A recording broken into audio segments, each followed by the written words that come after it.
The playoffs are calling and the Pacers are answering. They're in. They beat the Hawks. They're headed to the postseason. They're playing the Bucks. We'll break down the Pacers win over Atlanta and a little bit of the Pacers-Bucks matchup on today's Locked On Pacers podcast.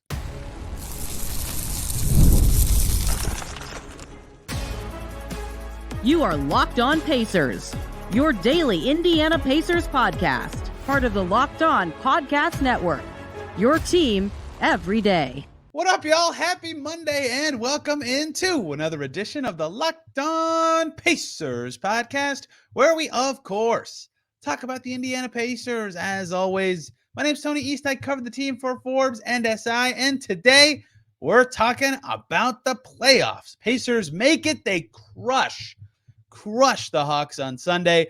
Offensive masterpiece, attacking the rim, making threes. A little bit of a flimsy second quarter, but never a doubt in the second half. Myles Turner, incredible game. And that's how the Pacers do it. They left it till the last day, but they're in. They're the 6th seed, and they play the Milwaukee Bucks, a team they played 5 times this season and had quite the riff with early in this calendar year. So much to get to today from Sunday's game, from the upcoming series, and Zach Pearson from Pacers Press is going to join us to break it all down on Locked On Pacers. Let's just get right to it. Talk about leaving no doubt. Pacers had to get a win on Sunday to make the playoffs, and boy, did they crush the Hawks. If you only watched the Hawks play the Pacers, you would think the Pacers were the greatest basketball show ever. You would think the Hawks were the saddest defensive saps ever. 157-115. Pacers are in the playoffs. We got to talk about the win, the postseason, Myles Turner dominance from Sunday. Joining me to do that from Pacers Press, you've heard him a million times here before. It's Zach Pearson. Zach, what was your big takeaway from Pacers Hawks? What a game. Yeah, no, it was awesome. Kind of the game that you wish the Cavs game would have been. Pacers kind of got off to a really good start. Myles Turner kind of leading that charge.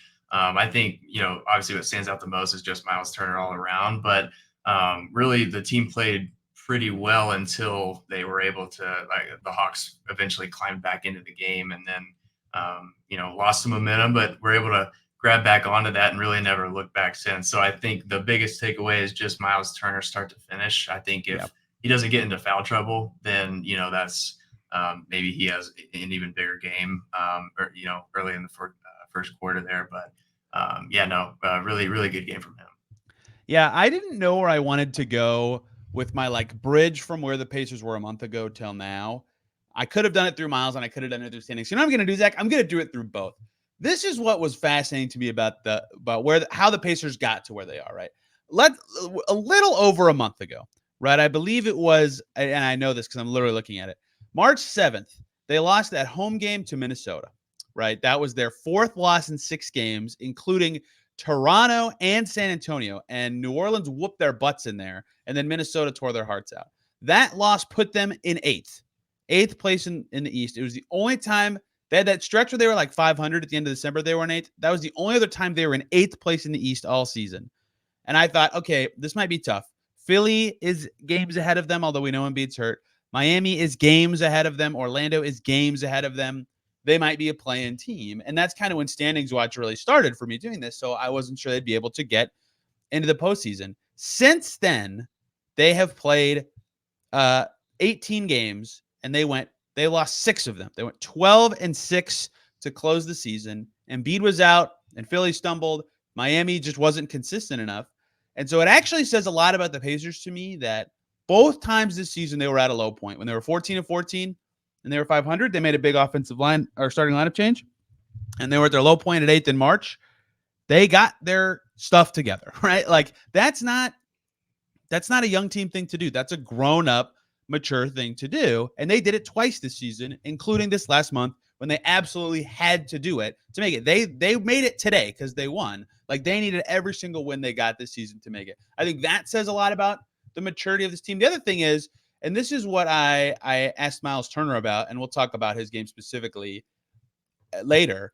After the Cavs game, right, we were talking to Myles at his locker, and he said, a big reason we lost is we let their key guys get going, right? Mitchell was amazing early. Jared Allen was amazing early. And then he said, overall, just a maturity moment for this group. You can leave no doubt this time of year. And the Pacers left a ton of doubt in that Cavs game, right? They didn't rebound very well. Their defense sucked in the first half, and they lost, and they left it up to the final day. They left no doubt today. And the guy who said before the season started he wanted to be a bit better leader was a better leader. I know it's the Hawks who stink, and the Pacers just ran through them. But to me, what they've done in the last month says a lot about the steps forward they took, like as humans and as a group in terms of mentality and approach and growing up, that really show like, yeah, they are a young team who made the playoffs. Like they took meaningful steps forward towards being a veteran team, something Rick Carlisle talked about. And you really saw it. And that to me is how they made the playoffs. They grew up. Yeah, absolutely. And when you look back, like you said, a month ago, Tyrese Haliburton as well was in a pretty big slump. Wasn't able to get much offense at all. And so other people, stepped up, but the team itself didn't have a lot of energy, a lot of, hustle's not the right word, but flow. And so, you look at, that team a month ago and you go, okay, they not only do they got to grow up, they got to grow up really fast if they want to be this playoff, Pacer, fun, energized team. The same team that, has beaten the Bucks, like 4 times this season already. So yeah, you look at that and just how quickly they were able to kind of get it back, steer the ship in the right direction. And I think that says a lot too. And obviously that comes with great leadership. I think a big part of that as well has been the bench play, specifically TJ McConnell and Obi Toppin. They have just been consistent, and you can't really say enough about TJ McConnell's effort ever, but even more so when they really needed a good point guard play throughout the lineup, that he's just always there. So I think like to your point, growing up is one thing, but they did it, when they needed to. Consistently too. Yeah. Also, you just said his name. I'm not sure when the perfect time to get him in today is, because he wasn't like so amazing in this Hawks game, but Obi Toppin, only 82 gamer this season for the Pacers. Congratulations to Obi Toppin. A lot of players take a lot of pride in that. And I don't think I'll double check while I'm talking. I don't think that many players actually got that this year. Like that is pretty remarkable to do. And he was questionable for the day, and he played, and they needed him. Entering today, there were, more than I thought. There were 17 guys at 81 games, including Buddy Hield at 83 because of the trade. So shout out to Obi for being one of a very small group of players that got that done. So the Hawks game specifically, Pacers have to win. And we'll talk about the second quarter too, because it was scary and alarming. And Rick Carlisle, very unhappy with his team's first half defense, but the Pacers were unstoppable. Like the Hawks are the premier opponent that they just have crushed all season. And I said on my other weekend show, the key things for the Hawks resting ahead of this game that I'm looking at, like I thought Trey was going to play. I wasn't sure how much, but I said, I think Clint Capella is a big one. Like they're good players who aren't stars that they don't need to care as much about rhythm. And they rested Clint Capella. And I think that was a huge thing because the Pacers have crushed this Hawks team before, but they had no rim protection at all. Bruno Fernando couldn't do anything down there. Mohamed Gueye, who had a good game, he actually filled out the stat sheet and was making shots and making threes, but he couldn't guard anything around the basket. And so Myles Turner, who you alluded to, really, really dominated and set the tone in this game. He had 31 points and 12 rebounds in under 22 minutes because of that foul trouble you mentioned. And that is what they needed. They needed somebody to come in this game and set the tone and kind of calm everybody down. Like, I think it was a big deal that they raced out to this 8-0 lead, and everybody's like, okay, we can do this. Like it's easy to score early. We're better than this team. And Turner was a huge part of that, hitting a 3, getting an and 1, 2 blocks in that stretch, right? He finished with 4 blocks too. Like everything he did early in this game set the tone in a meaningful way. So to finish with that stat line in that few of minutes was crazy. And like you alluded to already, the Hawks' only good stretch of the game, there were a lot of problems with what the Pacers were doing, but they started to kind of chip into it and not make it a 15-point game when Turner was in foul trouble and came out for Jalen Smith. I don't even think Smith was that bad in this game, but with Turner out there, they just were way better. He deserves so much credit for being the guy who's been here for all these eras to not only be a vocal leader more this season, but to really put it to the hardwood when it mattered.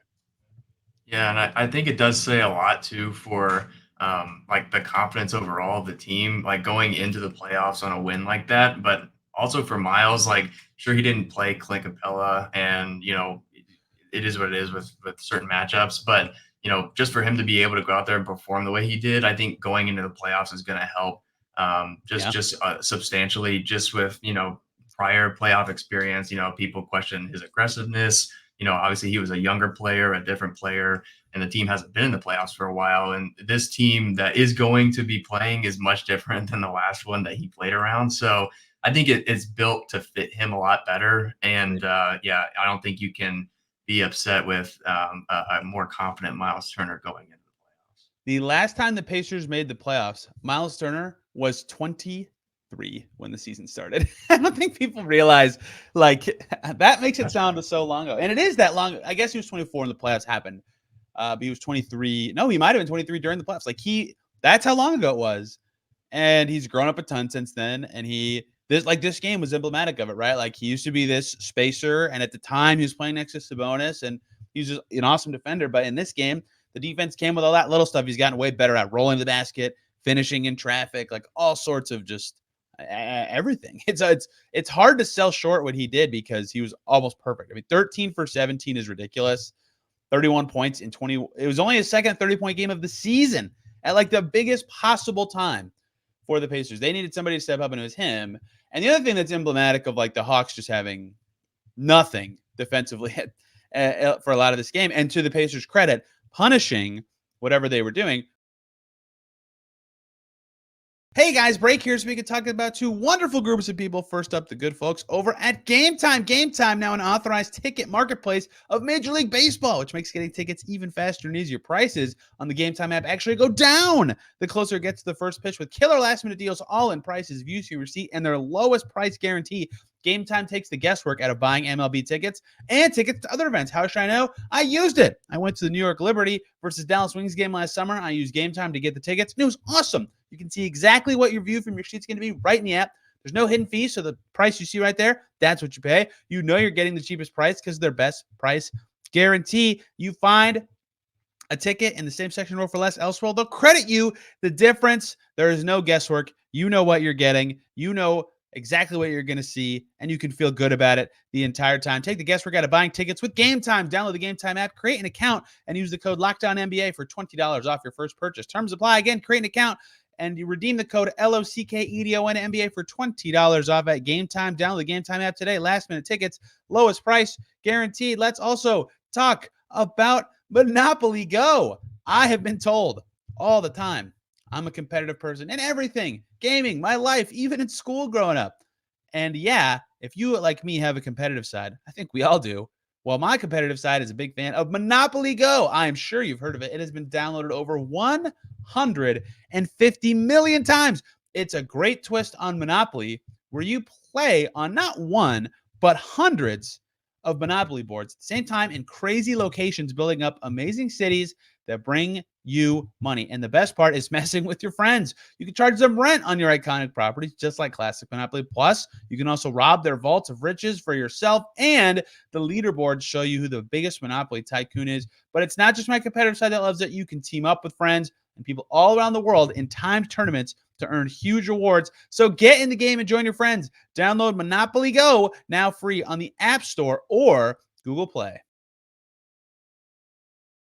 Well, Siakam was also open in the lane all the time, and similar to Turner, just without as many threes or free throws, 28 points on 13 for 18 shooting. Those two in particular, the Hawks just had no answers for. They pummeled them inside all night.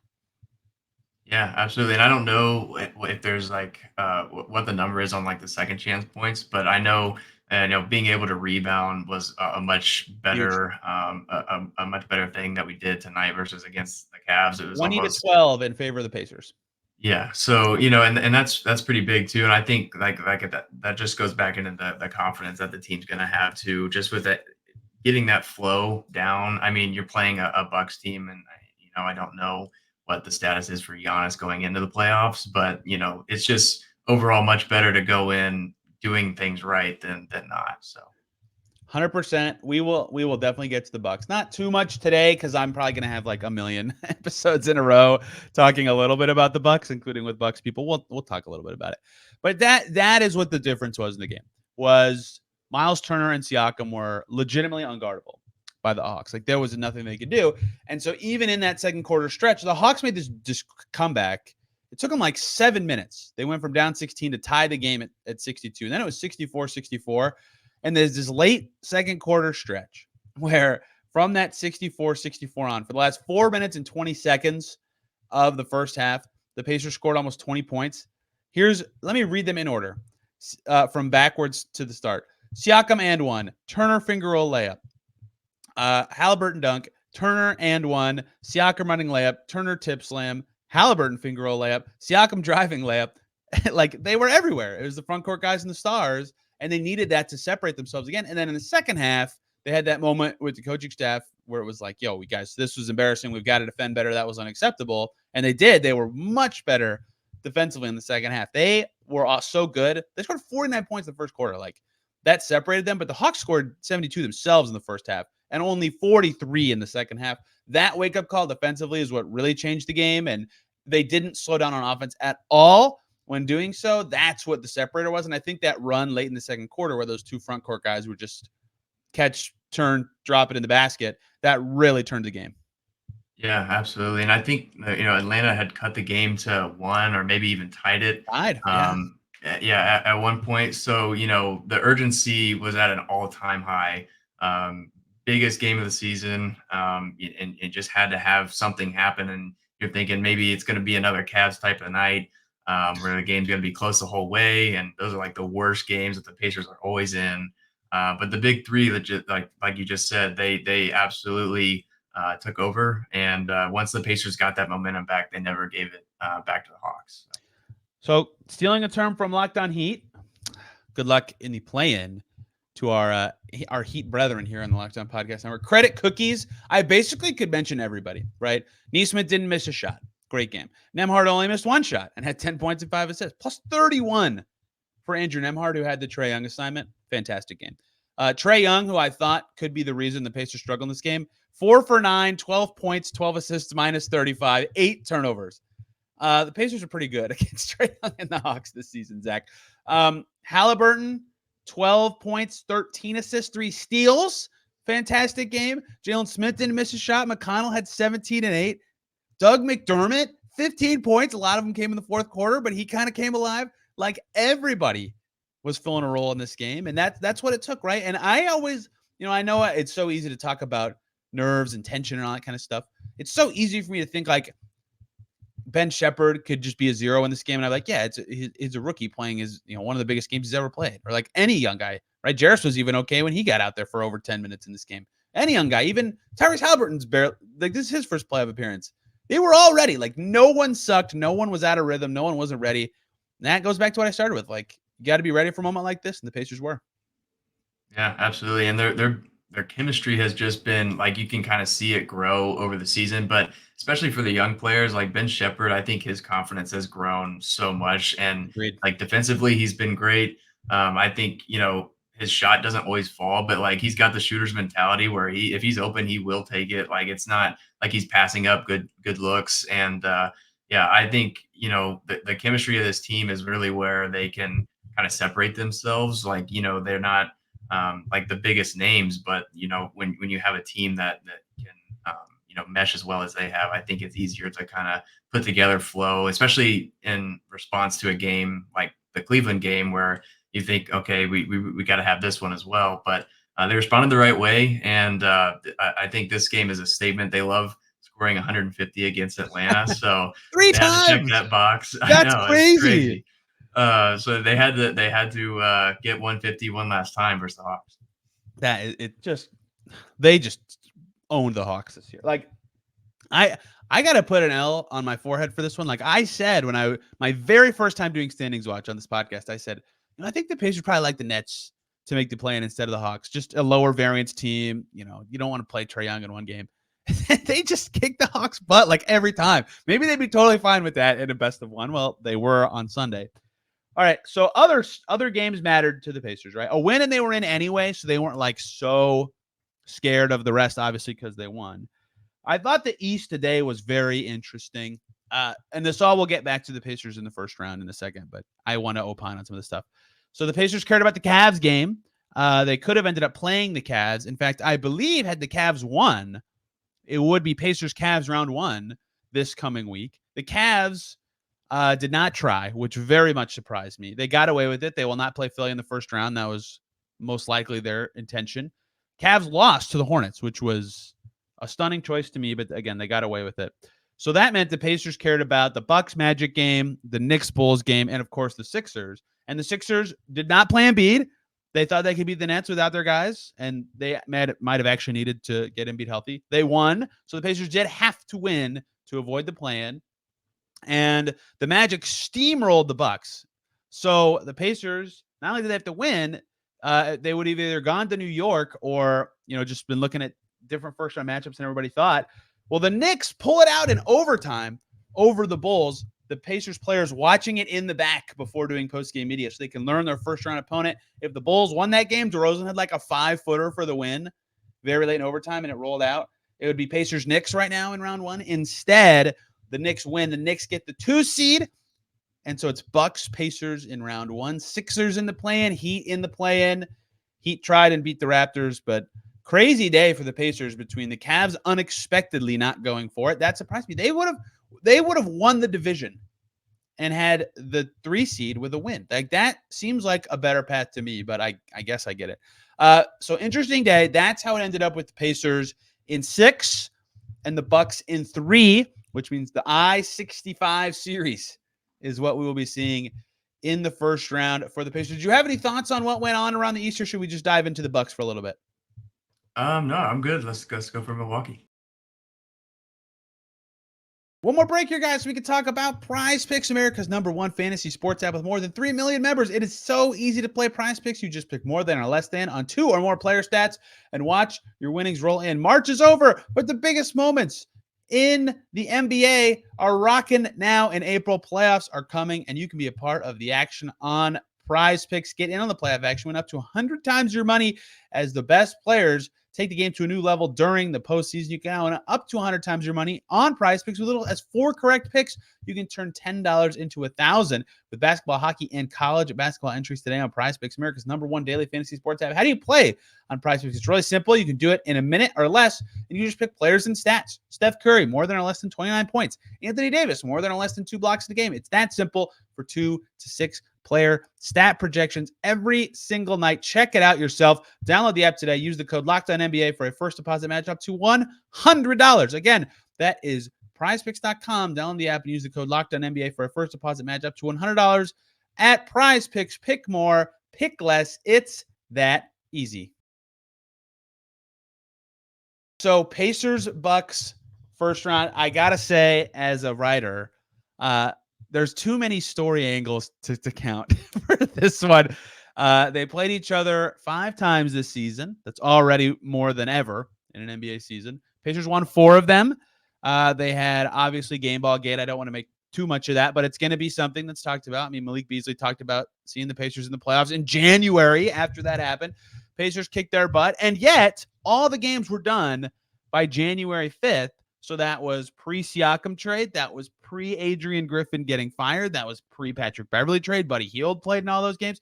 Bruce Brown played in all those games. Like, there's a lot of stuff that interests me and I think is still relevant, big picture about the Bucks and the Pacers that matters. There's a lot of bubbling potential rivalry stuff going on here between the Bucks and the Pacers, because that was ultimately what a lot of people said during the regular season was, no, it's not a rivalry until they play in the playoffs.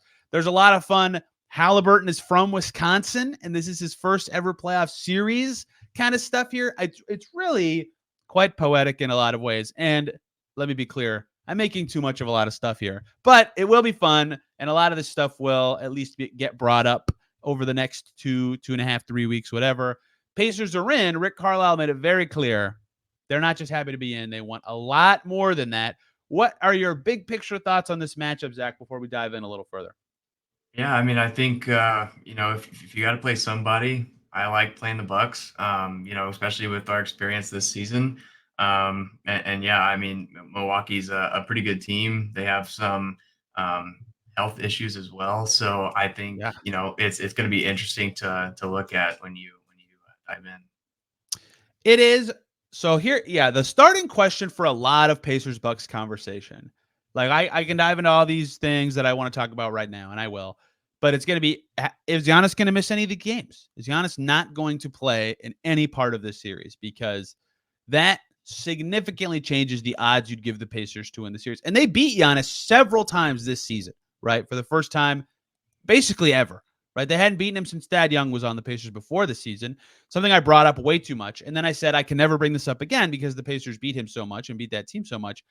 I'm still going to bring it up because I'm very bad at getting rid of thoughts I've had in my head for a long time, but he kicked their ass for years. Like that's tough to overcome, but they did it a lot. And so how much he plays is obviously a big factor, not only because he's been good against the Pacers before, although not as much this year, but if he doesn't play, I mean, Bucks were not very good this last week. Like, I'm not saying it'd be easy at all for the Pacers. Dame Lillard is still very good. He's led a team to the conference finals before. Chris Middleton's still good. Doc Rivers has coached good teams before, but it does change a lot of the tenor of the series and how long I think it could be. What say you?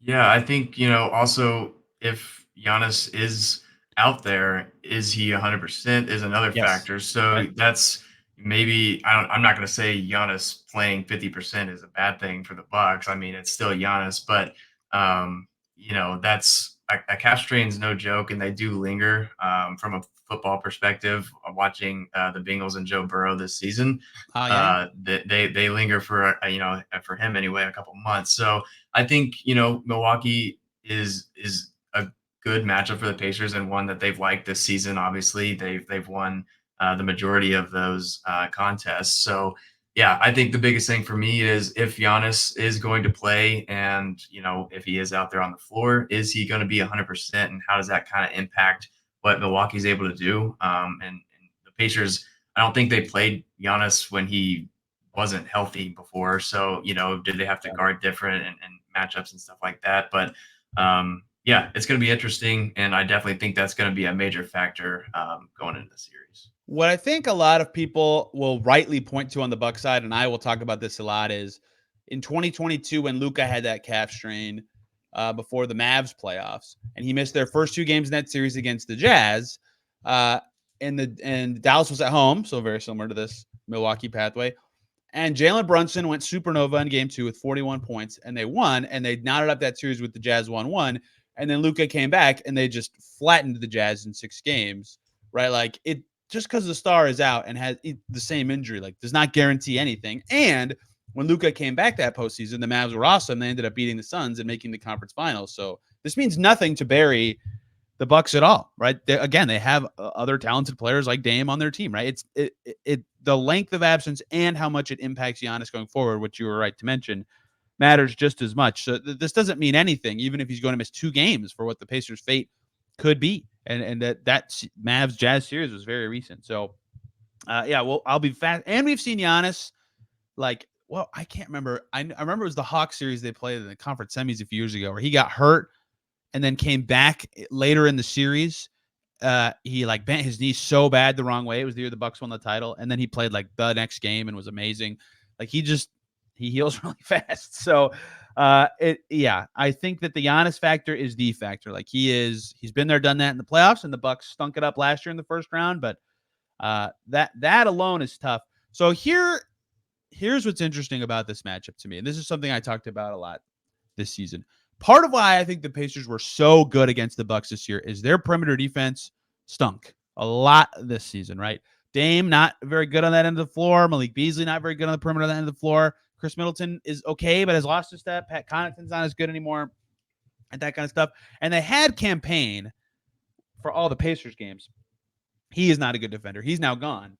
So on the one hand, a lot of those players remain, and it's still a weakness of Milwaukee, right? I'm not saying they've turned it around completely from this one move, but adding Patrick Beverley is really a big swing, just to have one capable guy on the perimeter and more health for Middleton and all this stuff.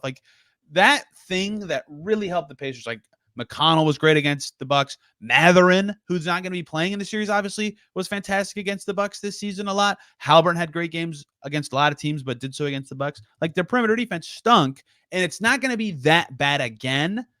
But there's also Pascal Siakam in. So I'll be curious what that element looks like. I think that's going to be another key talking point for me during the series.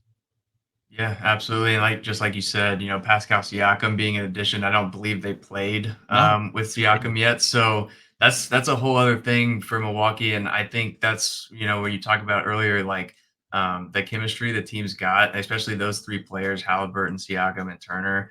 I think that's going to, especially when it comes to the playoffs, going to be a huge, boost, for Indiana, just them being so mentally on the same page. But also, you have guys that are now tested. I mean, Ben Shepherd, when you take away Buddy Hield, you got Ben Shepherd, ready to go. I mean, he's definitely got the shooter's mentality, like I said earlier. So it's not like, I'm not saying Ben Shepherd is Buddy Hield, even though I did tweet that a little bit earlier in the season. But yeah, I think calling yourself out like that, huh? It's all right. I mean, I think I think Ben Shepherd is one of those guys that can definitely help there. And I'm not saying playoff McDermott is going to be a thing, but you have another guy that's been there before and can definitely spread the floor. So I think it's going to be something they should definitely prepare for. But I think the Pacers are built to do some damage in the playoffs. Yeah, because of that guard thing, their perimeter defense, I just said. I think I said this before the season, so might as well double down, right? An X factor in the series for me is going to be Andrew Nembhard because he will probably be the guy that put on Dame, at least I'd imagine, to start the series. And he might have avenues to attack a lot, and that's like an exhausting role. So doing that for 48 minutes will be really hard, but if he can go even 3 for 5 and make Dame's life hard, especially if Giannis isn't playing in a particular game, that's a hugely critical role in the series. And I wonder how they'll guard Giannis and if it'll be Siakam or not. He's the right size. They've never had, at least since that, someone the right size to put on him. Sabonis was bulky enough to be strong with him and physical, but couldn't keep up at all. And the spin moves just got him. And Turner's had some good moments, certainly, but again, a little no one's fast enough. I mean, Giannis is unbelievable. I'm not killing these guys. No one can guard Giannis, but I think Siakam might be the best, I don't know, guy to put on him. And then they do the wall thing they did during the series. But Nembhard's going to be an X factor to me because I think he can do well on both ends. And then they can figure out the Giannis answers with other guys. Yeah, absolutely. I think Nembhard, defensively especially, is going to be, just like you said, the X factor there. I don't know how, a lot of teams, that's the $1 million question, how to guard Giannis. But, I think the Pacers, are just going to have to do what they can to contain Giannis. I don't know if there is a stop or slow down. And like I said before, too, you just don't know with the injury. But I think the Pacers should prepare Giannis is going to be healthy and then just figure it out. And I feel like that's what they'll do. But, yeah, it's definitely going to be interesting because, like we said, Pascal has not been with the Pacers, and the Pacers have been able to take good care of Milwaukee this season. So it's definitely going to be interesting to watch. Don't know how they'll utilize, Siakam and Turner together. If that is how they go about it, but yeah, it's going to be interesting. I agree. Bucks played the Magic in the last day of the season. They didn't have Giannis. Their bench was Jay Crowder, Malik Beasley, Pat Connaughton were their key guys, right? They're just not, their depth is different than the Pacers too.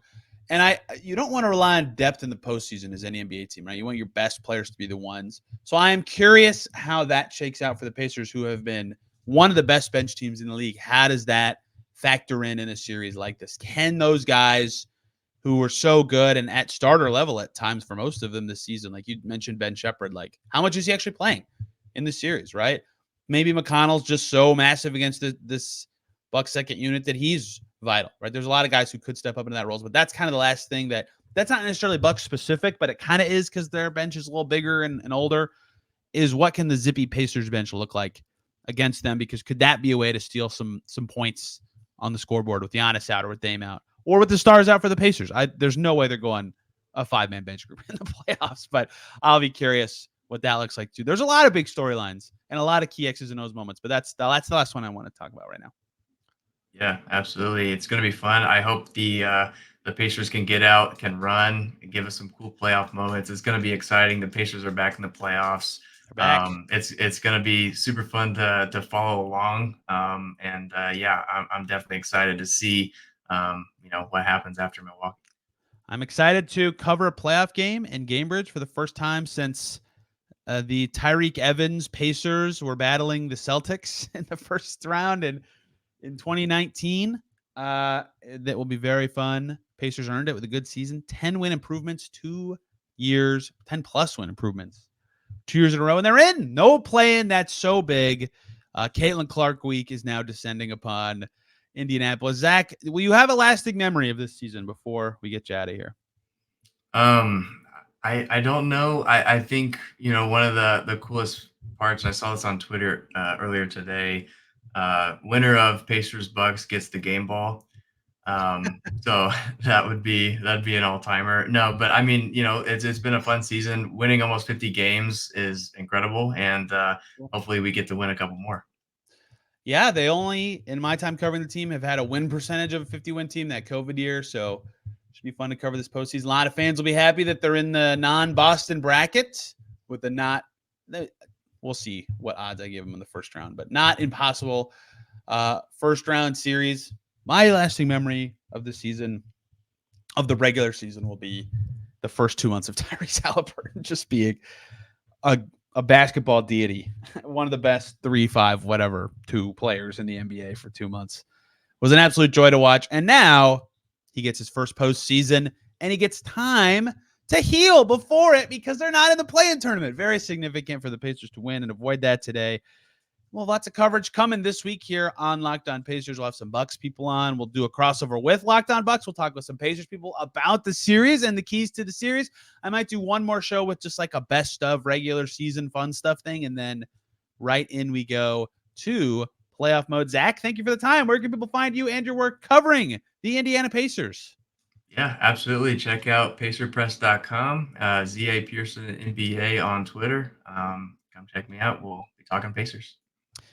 Zach, with his golf hat, he was watching the Masters.